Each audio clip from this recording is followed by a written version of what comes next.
Welcome to path of evolution. આપણે ભગવદ્ ગીતા અધ્યાય 3 કર્મયોગ ઉપર ચિંતન કરી રહ્યા છીએ.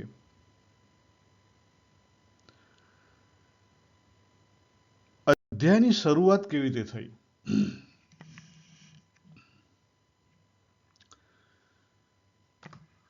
તો અર્જુનજી ભગવાનની શરણે આવ્યા, શિષ્ય બની અને ભગવાન જોડે પ્રાર્થના કરી. બીજા અધ્યાયની અંદર કે ભગવાન જે સારું હોય, જે સાચું હોય, જે મારા યોગ્ય હોય એ રસ્તો તમે મને કંઈક કૃપા કરીને બતાવો. મારી બુદ્ધિ કામ કરતી નથી, હું શું કરું એ ખબર પડતી નથી. ભગવાને અર્જુનજી ઇમોશનમાં હતા એટલે સીધું જ હાઈએસ્ટ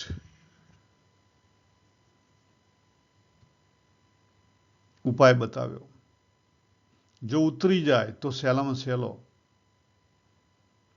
સાંખ્ય. ભગવાને બધી આત્માની અમરતાની અને સંસાર મૃત્યુલોક એના નાશવંતપણાની વાતો કરી.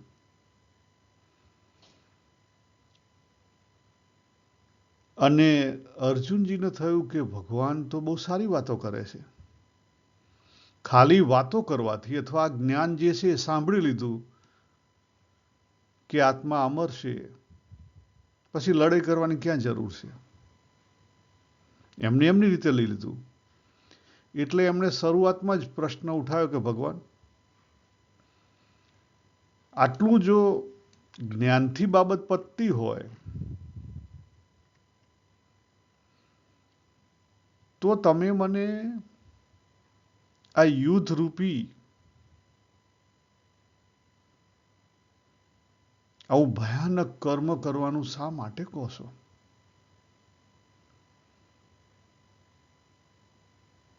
જો ખાલી જ્ઞાનથી જ વાત પતી જાય એવી હોય તો તમે મને આ અહીંયા કર્મમાં શા માટે ધકેલો છો? એટલે પછી ભગવાને ના છૂટકે શરૂઆત કરવી પડી અને અર્જુનજીને બતાવ્યું કે જીવનમાં કર્મનો સ્વરૂપથી ત્યાગ શક્ય નથી. એ તમે ગમે તે માર્ગ લો, તમે જ્ઞાનનો લો કે ભક્તિનો લો, ગમે તે માર્ગ લો કે બુદ્ધિનો લો, જે માર્ગ તમારે લેવો એ લો, પણ જીવનની અંદર કર્મનો સ્વરૂપથી ત્યાગ કરવો શક્ય નથી. ભગવાને ત્યાં પછી સરસ સમજણ આપી. પહેલી વસ્તુ તો કહી દીધું કે જીવન કર્મ વગર શક્ય નથી. પહેલી વસ્તુ આ એક્સેપ્ટ કરી લે કે બરાબર. બીજી વસ્તુ ભગવાને શું કીધું કે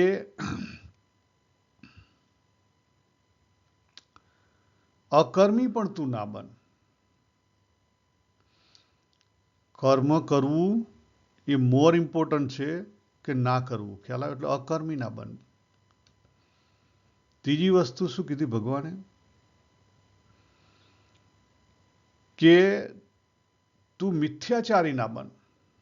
મિથ્યાચારી એટલે ઢોંગ, ખોટા ઢોંગ નહીં કર. અંદર તારી રસબુદ્ધિ પડી છે અને બહાર તું દંભી વ્યવહાર કરે છે, એ તને કામ નહીં લાગે, એ ખોટો છે. ભગવાને ચોખ્ખી વાત કરી હતી.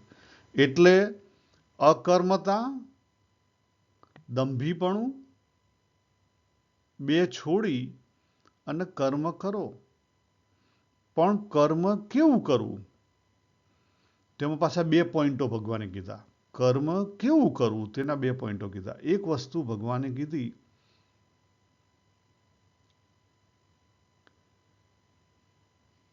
કે સ્વધર્મ, તારી જે રસરૂચિના અંગ છે એના અનુરૂપ કર્મ કર, બીજાના ધર્મને નહીં અનુસર. તારો રસ રુચિના અંગ છે એ અનુસાર. અને બીજી વાત કરી, કઈ વાત કરી? ભગવાને આખો કર્મનો આખું જે સંસાર છે એમાં કર્મ કેવી રીતે છે એની વાત કરી. સંસારની ઉત્પત્તિ થઈ, બરાબર? કેવી રીતે ઉત્પત્તિ થઈ? તો ભગવાને પોતે હોમાઈ ગયા, પોતાનું બલિદાન આપ્યું, યજ્ઞની વાત કરી. યજ્ઞ એટલે હોમાઈ જવું. આ કરોડિયાનું ઝાડું છે અને કરોડિયો કોણ છે? એની લાળમાંથી આ બનાવ્યું છે. આ સંસાર કરોડિયાનું ઝાડું છે, ભગવાનમાંથી ઊભો થયેલો છે અને એના થકી ચાલે છે. ભગવાને પછી વાત કરી આખી ઉત્પત્તિની, સૃષ્ટિની વાત કરી, સંસારની વાત કરી કે આ સંસારની ઉત્પત્તિ તો થઈ ગઈ, પણ એ સારી રીતે ચાલે એટલા માટે દરેકનું યોગદાન જરૂરી છે. શું કીધું ભગવાને? દરેકનું યોગદાન જરૂરી છે. માત્ર પોતાનો સ્વાર્થ જોનાર આસુરી અથવા મિથ્યાચારી છે, પાપી છે, એવી વાત કરી ભગવાને. તો જેમ ભગવાન હોમાઈ ગયા એમ આપણે પણ સમષ્ટિના એક ભાગરૂપ છીએ. હું બાબુ પોતે પણ સમષ્ટિનો એક ભાગ છું. તો સમષ્ટિ કહેતા પ્રકૃતિને નુકસાન કર્યા વગર મારે મારું કર્તવ્ય કર્મ કરવાનું છે. હવે આ જે કર્તવ્ય કર્મ ખરું એની ભગવાને બહુ સરસ વાત કરી. શું કીધું? કે મેં જેના માટે લોહીનું પાણી કર્યું, હું ને મારો સંસાર, એના માટે મેં લોહીનું પાણી કર્યું, કહેતા યજ્ઞ હોમાઈ ગયો. તો મારે એનું સંવર્ધન, ખ્યાલ આવ્યો? એનું પોષણ કેવી રીતે કરવાનું છે? હું ને મારા સંસારનું પોષણ એ રીતે કરવાનું છે કે જેથી કરીને સમષ્ટિને નુકસાન કર્યા વગર પ્રેમ, દયા, સરળતા, શાંતિ, ભગવાન આ બધી વસ્તુ આગળ કહેશે 16મા અધ્યાયમાં. હું ને મારો સંસાર, અને હું મારા સંસાર માટે ઘસાઈ ગયો, હોમાઈ ગયો, બરાબર છે, પણ આસુરી કે મિથ્યાચારી કે પાપી બનીને નહીં. આપણી અંદર રસ રુચિના અંગની અંદર જે કંઈ નેગેટિવિટી છે, કામ, ક્રોધ, લોભ, એ દૂર કરી દો. એ દૂર કરી અને પછી જેમ ભગવાન પોતે આ સંસારમાં જે રીતે વર્તે છે એ રીતે વર્તો. આ અગત્યનું છે. આ વસ્તુ આપણને સમજાતી નથી, પરંતુ બહુ જ અગત્યની છે. આપણે આગળ 17મા શ્લોકમાં જોયું હતું કે જે વ્યક્તિ 3 વસ્તુની વાત કરી હતી આપણે 17મા શ્લોકની અંદર. આત્મરતિ, બરાબર? આત્મરતિ, રતિ કહેતા પ્રીતિ. પ્રીતિ શેમાં હોય? પહેલી જ વસ્તુ, બરાબર? સૌથી નજીકમાં આપણે જોઈએ તો આપણા લાઈફ પાર્ટનર, સોલ પાર્ટનર જોડે પ્રીતિ વધારે હોય. પછી આપણા પરિવાર, બરાબર? આપણા બાળકો હોય, મા બાપ હોય, એના પ્રત્યે આપણને પ્રીતિ હોય. પછી ભગવાને શું કીધું? આત્મતૃપ્તિ. તૃપ્તિ શેમાં હોય? તો આપણને તૃપ્તિ શેનાથી થાય છે? જમવા બેઠા અને બરાબર જમી રહ્યા એટલે પછી શું થાય? હાસ, સંતોષ થયો. એ જ રીતે પાણી, બહુ તરસ્યા હોઈએ અને એક ગ્લાસ પાણી પીએ એટલે આપણને આમ સંતોષ, તૃપ્તિ થાય. થોડા માટેની પણ તૃપ્તિ કહેવાય. થોડા સમય પૂરતી પણ તૃપ્તિ કહેવાય.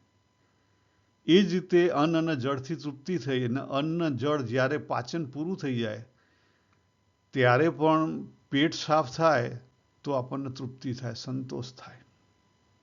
થાય છે. પછી ભગવાન એક બીજો શબ્દ જોડ્યો અહીંયા, સંતુષ્ટિ.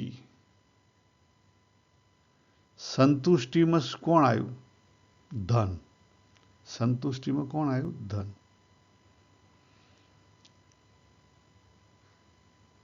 ધન એટલે બધી એસેટ. હવે જ્યાં સુધી આપણો પોતાનો દ્રષ્ટિકોણ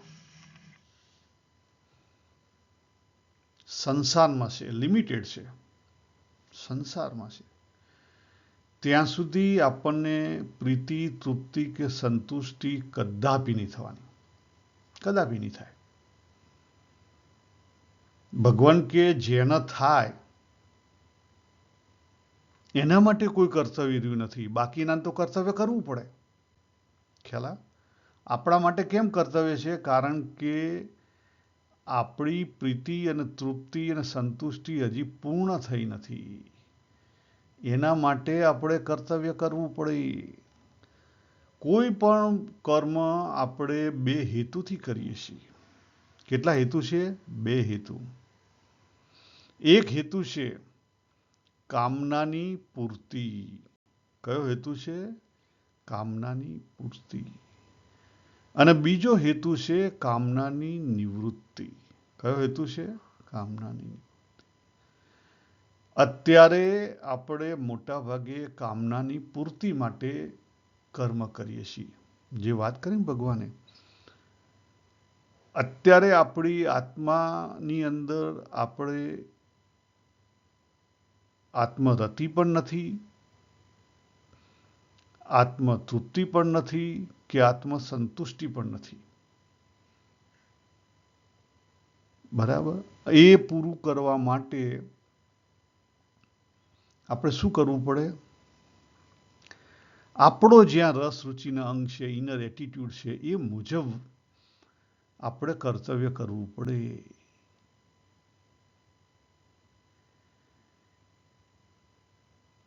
અને એ મુજબ બેહોશીમાં જો કર્તવ્ય કરીએ તો કર્તવ્ય કહેવાય નહીં. હોશની અંદર કંઈ બી કરીએ તો કર્તવ્ય કહેવાય. એટલે આપણો જે રસ રુચિના અંગ છે, આપણે જેના માટે લોહીનું પાણી કર્યું, આપણે જે યજ્ઞ કર્યો છે આ સંસારની અંદર, એના મુખ્ય બે હેતુ છે. એક કામનાની પૂર્તિ અને બીજું કામનાની નિવૃત્તિ. બંને એકબીજાના સિક્કાની બે બાજુ છે. જો સમજણ વગર થાય તો આપણા બધા પ્રયત્નો શના છે? કામના પૂર્તિના છે. અને એ પછી વારંવાર થાય એ શું વધારે? ભોગ અથવા ત્યાગ વધારે. એમાંથી કદાપી આપણને સંતોષનો ઓડકાર આવે નહીં. પરંતુ એ કામનાની નિવૃત્તિ માટે હોય, સમજીને કર્યું હોય, હોશમાં હોય, તો એ આપણને ત્યાંથી ઉપર ઉઠાડે, ત્યાંથી સહજતામાં લઈ જાય, સરળતામાં લઈ જાય, સમતામાં લઈ જાય. કામના તો છે, કામનાની પૂર્તિ થાય કે નિવૃત્તિ થાય. આપણે સિમ્પલ રીતે જોઈએ તો આપણે 4 ભાગ કરી શકીએ. એક માણસનો વર્ગ છે જે કામનાની પૂર્તિ સમજ્યા વગર બેહોશીમાં કર્યા કરે છે વારંવાર. તમે જો આપણને કોઈ ભાવતી વસ્તુ હશે, સિમ્પલ વસ્તુ લઈને આપણને જે ભાવતી વસ્તુ હોય, કે પીઝા તમને ભાવે છે. પીઝા જીવનમાં તમે કેટલી વાર ખાધા? કેટલી વાર ખાધા હશે? છતાં તમને સંતોષનો ઓડકાર આવ્યો? હજી ક્યાંકથી નીકળો અને સુવાસ આવે તો પીઝા ખાવાની ઈચ્છા થાય છે? યસ, થાય છે. તો સમજી લો તમે એ વસ્તુ ભોગમાં કરી. તમે એ વસ્તુ ભોગમાં કરી, બેહોશીમાં કરી, ભોગ માટે કરી. થોડાક આપણા પોતાના જીવન ઉપર જ જુઓ. આપણે ક્યાં ઉભેલા છીએ તરત જ ખબર પડશે. બીજે ક્યાંય જોવાની જરૂર નથી. આપણી પોતાની ઉપર જ એપ્લિકેશન કરો.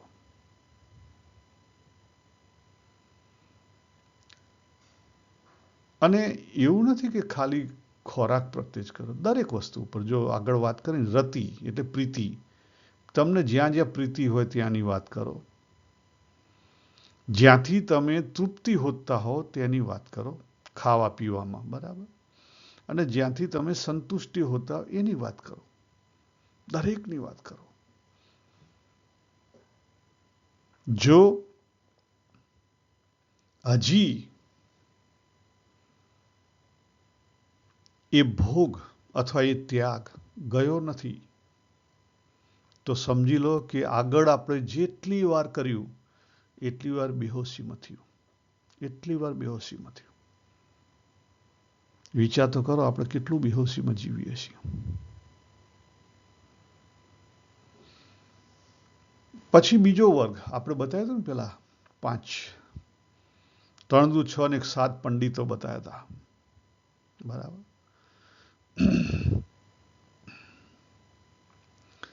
બીજો વર્ગ છે એ કેવો છે? મિથ્યાચારી, ડરપોક. એને અંદરથી તો ભોગની ઈચ્છા છે પણ આજુબાજુ જોવે છે અને ભોગ ભોગવે છે. અને કોક જોતું હોય તો પાછો ડાયો થઈ જાય છે. દંભી. આ મોટો વર્ગ છે. ત્રીજો નાનો એક વર્ગ છે જે સદાચારી કહીએ, જે સદાચારી છે.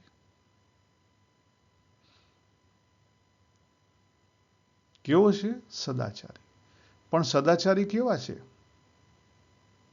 ધર્મરાજ, યુધિષ્ઠિર, ભીષ્મ પિતામહ એના જેવા સદાચારી. ક્યાંક ને ક્યાંક ફસાયેલા કે આ શાસ્ત્રમાં આમ વાત કરી છે કે આમ વાત કરી છે, પછી એમનો સદાચાર આંખ બંધ કરી લે.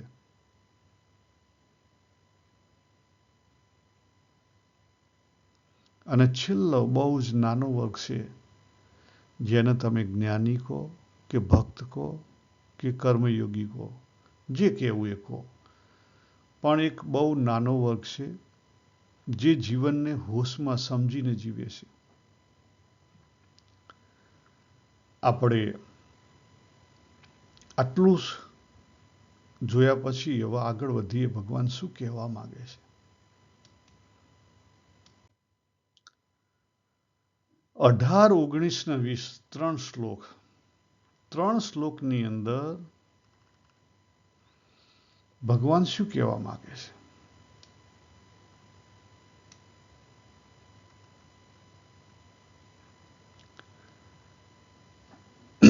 ભગવાને વાત કરી કે જે જ્ઞાની થઈ ગયો, જે ભગવાનને પામી ગયો, જે જ્ઞાની થઈ ગયો, એના માટે કોઈ કરવું કે કોઈ ના કરવું કહેતા કોઈ કર્મ રહેતું નથી. કોઈ કર્મનું પ્રયોજન નથી. પ્રયોજન એટલે હેતુ નથી. અર્થ જો અહીંયા લખ્યું છે, ન અર્થ. કૃત અથવા અકૃતનો કોઈ અર્થ. અર્થ એટલે પ્રયોજન નથી.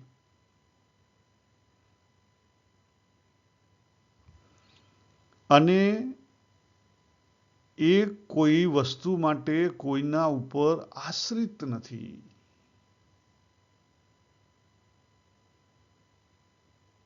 કોઈ વસ્તુ માટે કોઈના ઉપર આશ્રિત નથી.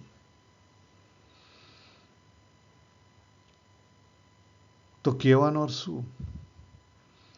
કે કર્મનો અર્થ, હેતુ કામનાની પૂર્તિ નવા બંધનો ઊભા કરે અથવા કામનાની નિવૃત્તિ કહેતા પૂર્વ સંસ્કાર જે છે આપણા એ દિવસે ચૂકતે કરે. એટલે જ્યાં સુધી કરવું છે ત્યાં સુધી કર્તવ્યની ફરજ છે. જ્યાં સુધી કરવું છે ત્યાં સુધી કર્તવ્યની ફરજ છે. કરવું અને ના કરવું. કરવું આપણા મોટાભાગે શાનાથી હોય છે? આપણા જે રસ રુચિના અંગ છે એને લઈને હોય છે, રાગના કારણે હોય છે. કરવું અને ના કરવું બંને આપણો રાગ છે. કરવા માટે કરવું છે રાગ છે, ના કરવા માટે નથી કરવું, એને આપણે શું કહીએ છીએ? દ્વેષ છે. અંદર થોડો પણ નાનું મોટું લાઈક કે ડિસલાઈક હોય તો ભગવાન શું કહે છે કે તું કર્તવ્ય કર્મ કર, તો પછી તું કર્તવ્ય કર્મ કર. તો ધીરે ધીરે ધીરે એ લાઈક અને ડિસલાઈક છે ને ઘસાઈ જશે. પણ ખરેખર આપણે કર્તવ્ય કર્મ કરી શકીએ છીએ? ના, નથી કરી શકતા. આપણે માનીએ છીએ કે આપણે કરીએ છીએ, પણ ખરેખર નથી કરી શકતા. હું તમને એક સિમ્પલ એક્ઝામ્પલ આપું.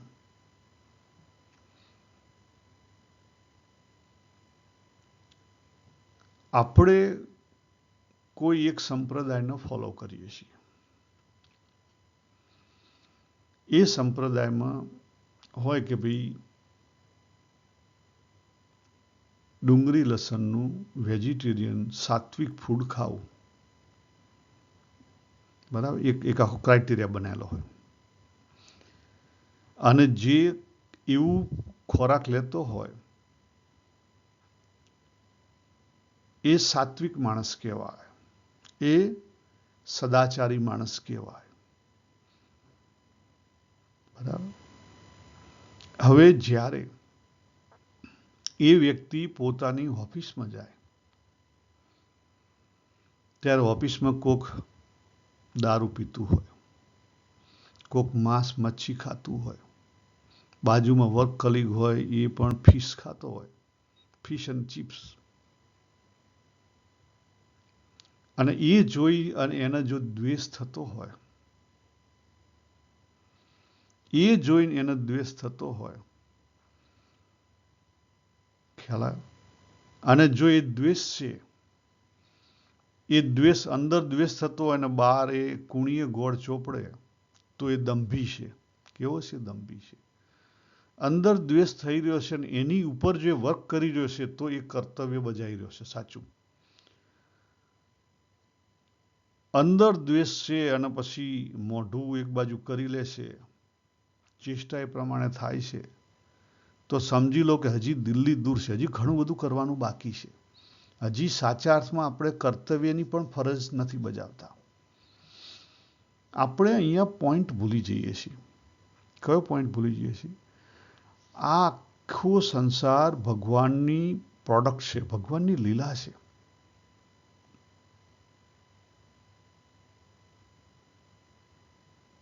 એટલે જો જ્યારે તમે લાઈક અને ડિસલાઈકથી પર થઈ જાઓ, લાઈક અને ડિસલાઈક હશે, જો નહીં હોય એની સવાલ નથી, પણ એ તમને કોઈ ભાવ ઊભો ના કરી શકે.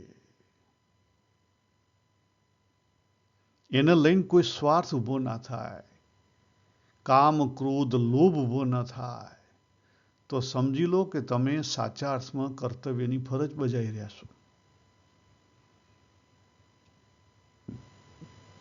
ભગવાન 19મા શ્લોકમાં શું વાત કરે છે? ભગવાન કહે છે કે તું અનાસક્ત બની અને કાયમ માટે કર્તવ્ય કર્મ સમ્યક આચરણથી કર. જો સમ્યક એટલે પૂરેપૂરું, જે આપણે જોયું ને દંભી, કેટલાક લોકો કુણીએ ગોળ ચોપડે, એ નહીં, એ સમ્યક ના કહેવાય. જેમ છે તેમ. અને આસક્તિ રહિત એટલે રાગ અને દ્વેષથી પર. રાગ અને દ્વેષથી પર એકલું નહીં, જીવનમાં જે આવે કરવા યોગ્ય હોય તે કર્તવ્ય કર્મ કરી લેવું, અથવા નિમિત્ત માત્ર બની અને પાત્ર ભજવી લેવું. આનું નામ આસક્તિ રહિત. અને આ રીતે જો આચરણ થાય તો ભગવાન શું કહે છે? એ વ્યક્તિ ભગવાનને પામી જાય. કર્મ તો એના દ્વારા થતું હશે, પણ એ કોને પામી જાય? પરમાત્માને. હવે ભગવાન એક અલગ પ્રશ્ન ઊભો કરે છે. ભગવાન કે એક્ઝામ્પલ આપે છે. જનક આદિ જે કંઈ જ્ઞાનીજનો થયા એ બધા જ એ જીવનમાં પોતાના કર્મો કર્યા જ છે. અને પોતાના કર્મો પાછા કેવી રીતે કર્યા છે? દોટ ડાપણથી નહીં, જેમ છે તેમ, જેમ છે તેમ પોતાના કર્મો કર્યા છે. ભગવાન કે આ ભગવાનનો સંસાર છે. ભગવાન પોતે કર્મ કરે છે. એ અવતાર છે છતાં કર્મ કરે છે. એને કંઈ કરવાનું નથી છતાં કરે છે. એ જ રીતે જ્ઞાની માણસો પણ કર્મ કરે છે. જો કૃષ્ણ ભગવાનનો પૂર્ણ અવતાર કહેવાય. તમે જો નાનપણમાં એમ નાના બાળકની જેમ રમ્યા, મોટા થયા તો એ પ્રમાણે વર્ત્યા, બરાબર.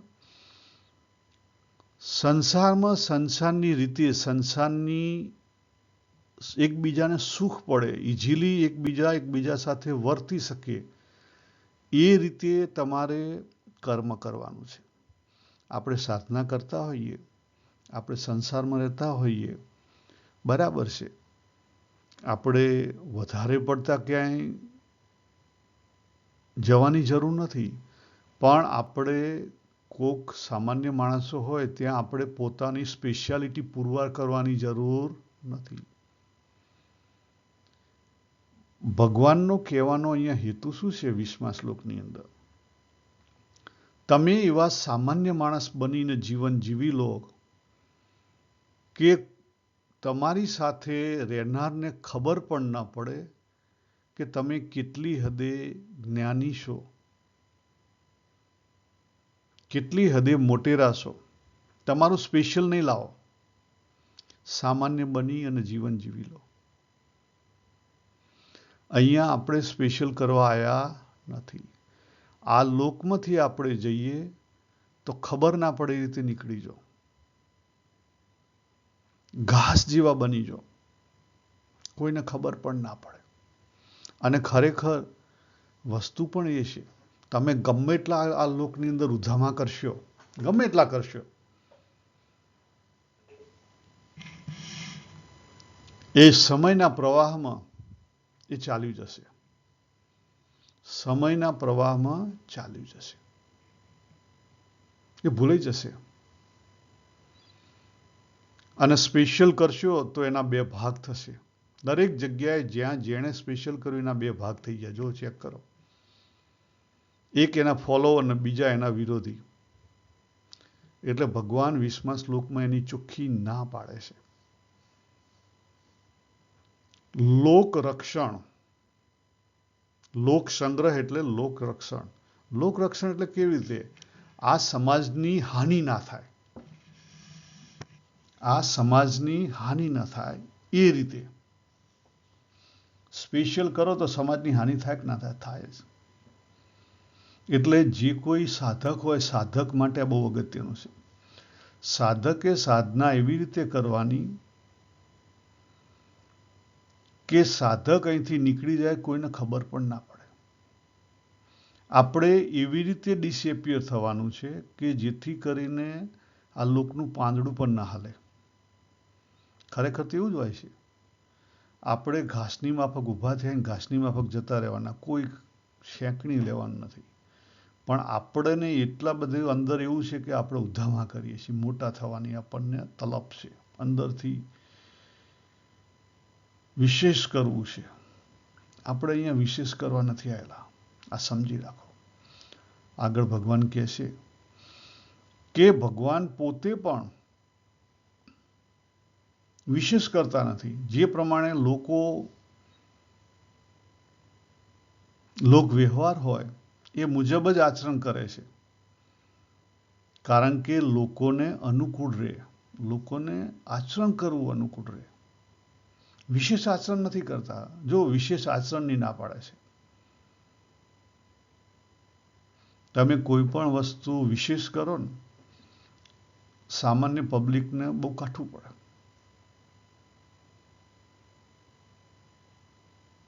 તમે વિશેષ માણસ થઈ જાઓ તો સામાન્ય માણસ તમને મળી પણ ના શકે. વિશેષતા ધારણ નથી કરવાની, નિર્વિશેષ બનવાનું છે. શું બનવાનું છે? નિર્વિશેષ. 20 અને 21 શ્લોકનો સાર આટલો જ છે, નિર્વિશેષ. ભગવાન કે હું પોતે જે પ્રમાણે સમાજને અનુકૂળ હોય એવું કર્મ કરું છું, લોકને અનુકૂળ રહે એ પ્રમાણે વર્તું છું, વિશેષ બની નથી વર્તતો. જ્ઞાની માણસો પણ વિશેષ બનીને વર્તા નથી. આજ સુધીનો ઇતિહાસ જુઓ તમે. જેટલા ખરેખર સાચા અર્થમાં જ્ઞાની થયા એ લોકો વિશેષ નથી બન્યા. વિશેષ ના બનીએ તો શું થાય? મોટો ફાયદો કે કોઈ મુમુક્ષુ હોય એ એવા વ્યક્તિને ઇઝીલી નજીક આવી શકે, એની સાથે એને હળી મળી શકે અને એનું પોષણ થાય. મુમુક્ષુનું પોષણ થાય ઇઝીલી. તમે વિશેષ થઈ જાઓ તો સામાન્ય માણસ તમારી જોડે આવી ના શકે.